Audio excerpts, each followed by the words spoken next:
j'espère que vous allez bien. Je n'avais absolument pas prévu de filmer initialement aujourd'hui et puis en me préparant ma petite collation du matin, je me suis dit que ce serait pas si mal au final de vous faire un petit vlog à la maison. Alors j'ai déjà tout préparé, donc je vais vous montrer le résultat. Rien d'innovant par rapport à ce que vous avez pu voir dans d'autres vidéos. Je tourne toujours avec des yaourts végétaux, principalement au lait de coco, avec plein de petites choses gourmandes dessus. Voilà donc à quoi ressemble mon petit bol de ce matin. Donc comme je viens de vous le dire, un yaourt au lait de coco, un abricot coupé en deux, des amandes, une petite poignée, du muesli, celui-ci je crois que c'est amande chocolat, avec un petit peu de graines de chanvre. Oh excusez-moi, est-ce que vous êtes bien là? À peu près. Bon, vous m'excuserez, je garde mes lunettes, donc vous avez le reflet, mais sinon je ne vois foutrement rien, donc ce n'est pas très pratique pour moi. Je sais pas si je vais vous montrer. Ça peut rentrer dans le vlog, remarque. Je pense au yaourt de coco, j'ai été faire quelques courses dans un Carrefour hier et j'ai trouvé 2-3 petits trucs pas forcément extraordinaires. Sinon je suis allée chez Bonobo aussi hier. C'est un magasin que j'aime plutôt bien. Ça faisait une éternité que j'étais pas rentrée dans un magasin de fringues et ça fait aussi une éternité que j'avais pas acheté un vêtement. Et vous savez, il y a un truc qui est tombé, non? Ça a dû tomber dans le bol. Il y a les ventes privées, enfin les pré-soldes, puisque je crois que les soldes c'est le 26 juin, quelque chose comme ça. Alors je ne sais même pas quand cette vidéo sera postée, si ça se trouve les soldes auront déjà commencé. Et donc bref, il y avait ces fameuses ventes privées. Monsieur m'a traîné dans les magasins hier. Alors on a fait Célio, Jules, Brice, Bonobo. J'en pouvais plus. Hein. Donc du coup monsieur a trouvé deux polos, 3 polos je crois, je sais plus, chez Célio. En des trucs un peu dégueu, hein, à 15 balles le polo, donc forcément, niveau fabrication, qualité, tout ça, c'est pas le top, mais bon après voilà, je peux pas l'obliger à consommer comme moi, hein, on est toujours parti dans l'optique d'avoir du respect et de la tolérance envers les choix de l'autre, donc je le laisse faire. Et donc pour en revenir à Bonobo, lui a trouvé un short dans la gamme Instinct. En fait chez Bonobo vous avez une gamme un petit peu plus green avec de sérieux efforts au niveau de la fabrication du vêtement, des procédés utilisés pour les teintures, ce genre de choses. Et donc c'est la fameuse gamme Instinct. Lui a trouvé un short dans cette gamme qui est plutôt sympa. Et alors moi j'étais pas du tout partie dans l'optique d'acheter quelque chose. Et puis en regardant un petit peu ces fameuses pré-soldes, c'est vraiment le piège. Hein. N'allez pas dans les magasins pour voir les pré-soldes parce que ça vous donne forcément envie d'acheter. Je suis tombée sur une combi noire, pantalon avec manche 3/4. J'essaierai de vous la montrer un petit peu plus tard dans ce vlog.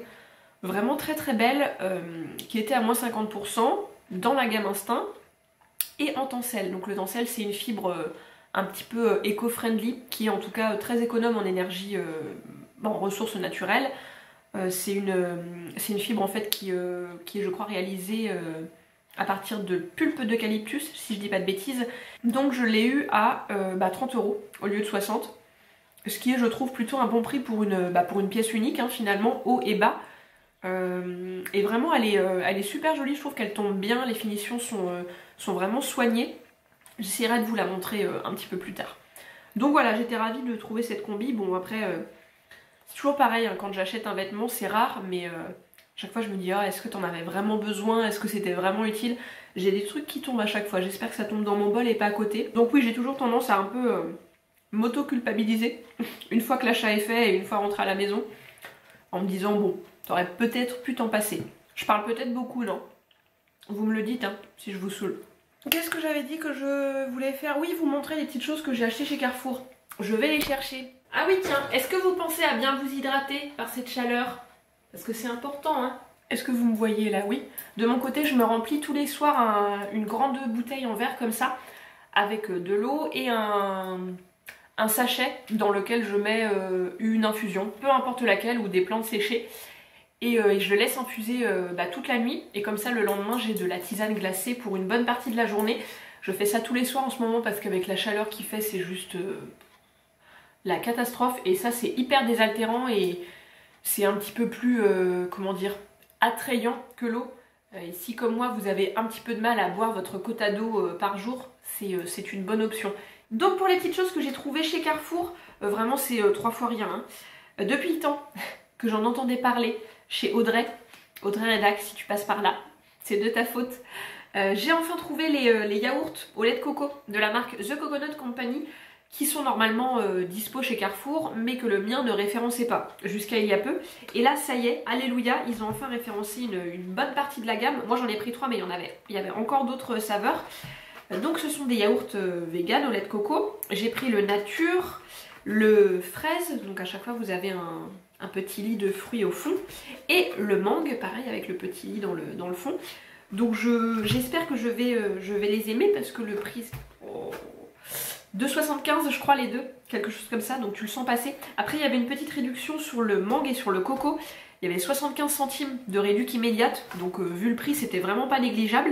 Et j'ai aussi pris 2 produits de la gamme grill végétal de céréales, des nuggets soja et blé et des cordons bleus avec du faux fromage mais qu'on a mangé hier soir. Donc le paquet est dans la poubelle, je ne l'ai pas gardé. Alors c'est pas du tout quelque chose qu'on achète régulièrement, c'est plus voilà de temps en temps pour faire plaisir à monsieur qui aime bien parfois retrouver certaines formes et textures traditionnelles. J'ai pris dans cette marque là, puisqu'il nous était déjà arrivé de prendre chez Erta, qui a aussi une gamme Le Bon Végétal je crois.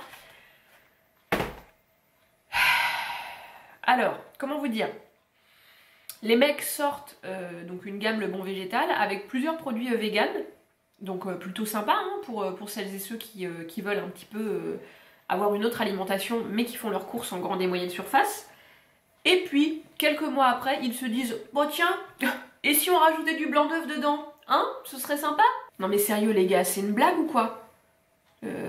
Un pas en avant, 2 en arrière, comment ça se passe? Habituellement c'est l'inverse. Les marques commencent à proposer des choses végétariennes et après passent sur du vegan. Et là non, on revient au végétarisme. Oui, bon après, pourquoi pas? Quand j'ai vu ça, je me suis dit mais il y a forcément une erreur, c'est l'ancienne gamme en fait, c'est les premiers... Je sais pas comment ils ont fait leur compte au niveau du stock, il y a un problème vraiment dans le magasin.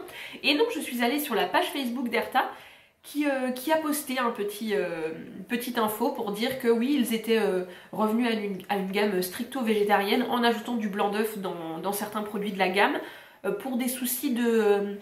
je ne sais plus comment ils disent, mais de goût et de texture. Mais nous prenez pas pour des cons, sérieux. La texture et le goût, ils étaient là, enfin... Bref, à mon avis, ils avaient un stock de blanc d'œuf qu'ils n'arrivaient pas à écouler. Ils se sont dit, bah tiens, on va le péter dans cette gamme-là. De toute façon, ce sera pas très grave. Bref, c'était le petit coup de gueule de la vidéo. Voilà, j'ai terminé. Donc j'ai acheté les produits de la marque Céréales. Bon, c'est pas non plus ce que je préfère, mais encore une fois, c'est voilà, pour faire plaisir à monsieur de temps en temps à la maison, c'est très bien. Je vous retrouve dans la salle de bain, je m'apprêtais à me brosser les dents et je me suis dit que je ne vous avais pas fait de retour sur la brosse à dents de chez Lamazuna que j'utilise depuis quelques semaines maintenant. Je vous en avais parlé, il me semble, sur Instagram. C'est une brosse à dents avec une tête rechargeable et qui est en bioplastique. Je crois qu'elle est à 70% conçue de matière végétale dérivée du ricin. Donc c'est hyper impressionnant de se dire que finalement cette brosse à dents c'est majoritairement de la plante. Et comme je vous le disais, vous pouvez changer la tête une fois qu'elle est usagée. Et alors je ne sais pas si ce sera déjà mis en place puisque c'était dans les tuyaux quand je l'ai reçu, mais l'Amazona avait prévu de mettre à disposition sur la boutique en ligne une étiquette préaffranchie pour que vous puissiez renvoyer les têtes et le manche usagés, quand ils sont usagés, gratuitement en fait à leurs frais, pour que tout ça soit réinjecté dans la production. Ce que je trouve juste génial. Vraiment j'étais déjà fan de l'Amazona puisque même s'il y a certains produits qui ne me conviennent pas forcément, les valeurs et la philosophie de la marque sont juste top. Vraiment je salue toutes les belles initiatives qu'elle peut mettre en place. Juste avant celle-ci j'utilisais la marque Monte Bianco qui pareil est une marque qui propose des brosses à dents avec tête interchangeable. J'ai pas dit rechargeable tout à l'heure. Bref, tête interchangeable, mais je pense dorénavant partir uniquement sur la Lamazuna, enfin sur les têtes Lamazuna, puisqu'en fait, même si vous avez des têtes interchangeables, pardon, il faut savoir que les têtes usagées ne sont pas forcément recyclées, puisque bien souvent dans les centres de recyclage, vous avez une taille minimum pour que la pièce puisse être recyclée, et je crois que c'est en deçà de 6 cm, quelque chose comme ça, c'est considéré comme étant trop petit. Et du coup c'est pas recyclé, ce que je trouve fort dommage. C'est pour ça d'ailleurs que l'Amazona a mis en place un partenariat avec je ne sais plus quelle entreprise qui justement prend en charge les petites pièces au niveau du recyclage. Tant que j'y pense, je vous montre la fameuse combinaison Bonobo, avec Persiette qui vient la sentir, parce que ça ne sent pas la maison.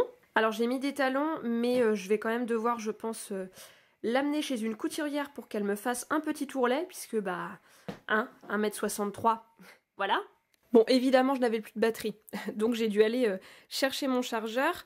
Donc devant, c'est croisé. Je ne sais pas si vous voyez grand-chose, mais en bas, vous avez une grande fermeture, et ensuite, elle est croisée sur le côté avec une petite pince qui la tient juste ici, et un petit bouton plus haut, pour ne pas vous retrouver avec un décolleté de 50 cm. Elle n'est pas tout à fait noire, je ne sais pas si vous voyez, en fait, il y a des petits détails, il y a des petits motifs un peu... losange quadrillé, mais que vous ne voyez absolument pas. J'essayerai de vous faire un close-up pour que vous puissiez les voir, mais enfin vraiment je la trouve super jolie, très très classe, avec des talons pour un repas, enfin une occasion particulière. Elle est vraiment très très chouette. Et donc la gamme Instinct de chez Bonobo dont je vous parlais en début de vidéo, vous pouvez la retrouver en magasin avec cette étiquette là sur les vêtements, et souvent vous avez aussi une petite cartonnette comme ça. Voilà, vêtements éco-conçus avec des matières écologiques, respectueuses de l'environnement, etc. Mais dites donc, c'est que je vous aurais presque abandonné. Il est 8h moins 20. Il était temps que je reprenne un petit peu la caméra, n'est-ce pas? Je suis en train de préparer le dîner. Je n'avais pas trop d'inspiration, donc je vais improviser un petit gratin avec des courgettes que je vais couper en fines lamelles. Et puis je vais mettre avec un petit reste de curry d'aubergine qui restait, qui traînait un petit peu dans le réfrigérateur. C'est de la marque Maison Prosin, je ne sais pas. C'est un curry d'aubergine qui est juste délicieux et top quand on n'a pas forcément le temps ou l'envie de préparer un curry d'aubergine maison. Je prépare ma planche et je vais laver les courgettes. Je ne vais pas les éplucher puisqu'elles sont bio, donc elles viennent pas du jardin, hein. Je les ai achetées en magasin bio. Si vous saviez comme j'ai hâte d'avoir des légumes au jardin, alors pour l'instant je n'ai que des radis, voilà, j'ai planté tard donc je récolte tard. Ah oui, je sais pas si je vous l'avais dit, j'ai acheté un plant de patates douces, je sais plus qui c'est, il y a une d'entre vous qui m'avait dit qu'elle avait vu des plants de patates douces en magasin bio, enfin dans une Biocoop rennaise, et alléluia, j'en ai trouvé aussi à la Biocoop de Clunet, donc je me suis empressée d'en acheter un, évidemment. C'est sous forme de petites bourriches, alors ouais, il faudrait que j'aille vous le chercher, mais bon là il est à l'autre bout et j'ai pas envie de sortir dans la chaleur, j'avoue. Bon, j'essayerai de vous mettre un petit insert vidéo quelque part. Petite incrustation potagère, voici donc mon plant de patates douces qui est, comme je vous le disais, dans une espèce de bourriche. Je ne sais pas pourquoi du coup. Par rapport aux autres plants, je ne sais pas ce que ça change. La roche rouge qui est derrière, donc ça c'est une aubergine si je dis pas de bêtises. Poivron jaune, là c'est un chou, je ne me rappelle plus, je crois que c'est chou de Bruxelles. Ma pauvre tomate qui attend d'être mise en place. Les choux rouges et 3 céleris raves juste derrière. Et qu'est-ce que j'ai acheté aussi avec ah oui, un plant d'arroche rouge, c'est une... Je sais pas si c'est de la même famille que les salades, mais en tout cas ça se mange comme une salade et c'est de couleur pourpre un peu. On en avait eu dans la box à planter. Moi ça n'a pas poussé, ça n'a pas pris, je ne sais pas pourquoi. Donc du coup j'en ai acheté un plant pour en avoir un petit peu parce que c'est hyper bon au goût, j'aime beaucoup. Donc voilà, plant de patates douces et arroche rouge qui sont dans un petit bac avec d'autres plants que je n'ai toujours pas mis en place, je vous jure j'ai honte. J'ai aussi commencé à pailler mon jardin. Je voulais, alors attendez, il faut quand même que je prépare à manger en même temps parce que sinon on va manger à pas d'heure.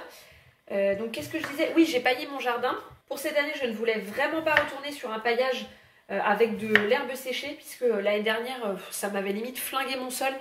Parce que l'herbe séchée, enfin la tonte de la pelouse, je veux dire, c'est hyper riche en azote et il faut vraiment qu'elle soit extrêmement sèche pour servir de paillage. Sinon, si votre sol est déjà un poil trop riche en azote, bah là après c'est le carnage parce que ça apporte encore plus d'azote.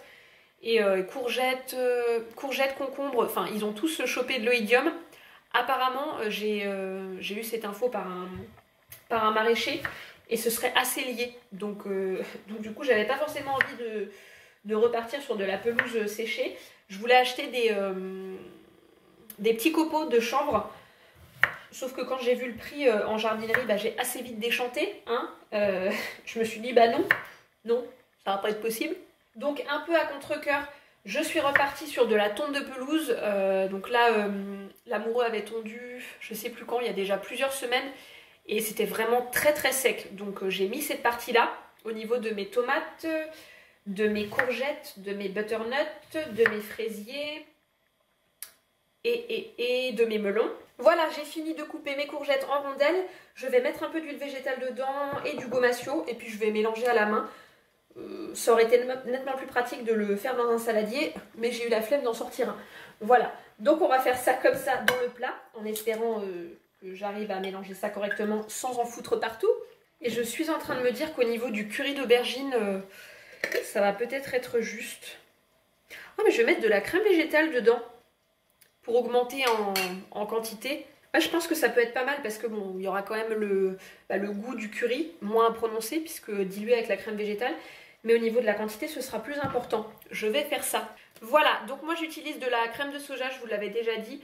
Non pas par choix ou par goût, simplement parce que c'est la moins chère. Quand vous voyez le prix des crèmes d'avoine, crème de riz, tout ça, concrètement vous déchantez. Hein. Enfin moi je trouve, après chacun a son budget évidemment. Je vais mettre ça directement dans le bocal. C'est vraiment la cuisine à l'arrache là. Hein. J'ai dû en mettre, allez, le tiers je pense. Je vais mélanger.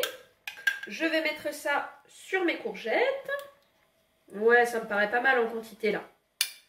Tac. Est-ce que je mélange? Non, je vais juste étaler. Allez, zou. De toute façon, la crème va finir par tomber dans le fond en cours de cuisson. Et puis par-dessus, qu'est-ce que je vais rajouter? Peut-être pas de la levure maltée, ça va faire bizarre. Ça va jurer un peu avec les saveurs du curry. Qu'est-ce que je pourrais mettre?